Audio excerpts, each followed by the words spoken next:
तुम्हाला आता डाळ घट्ट पातळ कशी हवी आहे त्याप्रमाणे करा।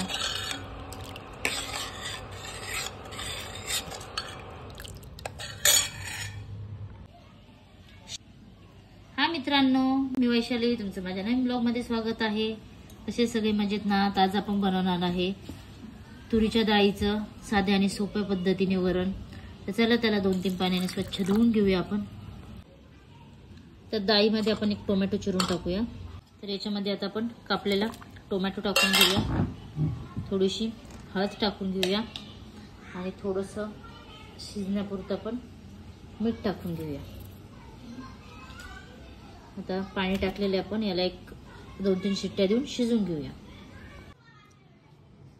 डाळीला तडक्यासाठी लसूण सोलून घेतलेला आहे। तर लसूण आपण ठेचून घेऊया, मस्त बारीक चिरून घेण्यापेक्षा ठेचलेलं लसूण चांगला लागतो।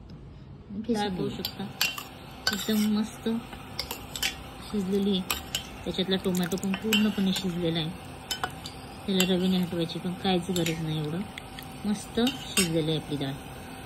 याच्यामध्ये आता आपण थोडंसं तेल टाकून घेऊया।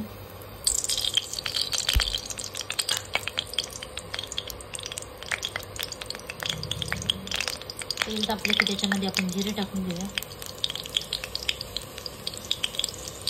जिरे आपले तडतडले, त्याच्यामध्ये आता आपण कढीपत्ता टाकून घेऊया।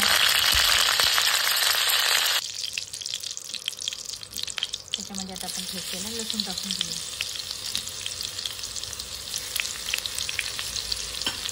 लसूण चांगला लाल करून घेऊया।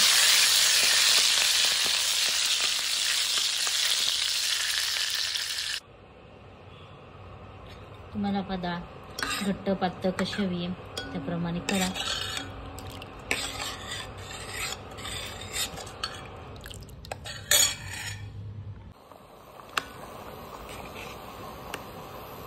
डाळीमध्ये शिजताना टोमॅटो टाकल्यावर कसा मस्त त्याच्यामध्ये शिजून जातो टोमॅटो, त्याच्यामुळे शिजताना डाळीमध्ये टाकायचं।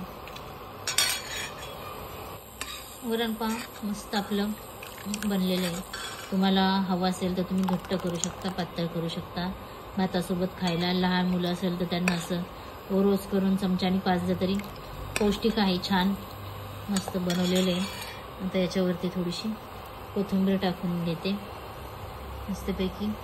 एक 5 मिनटं आपली डाळ मस्तपैकी उकळून देऊया। डाळ भात मस्त आपलं भातासोबत खायला डाळ आपली झटपट तयार आहे।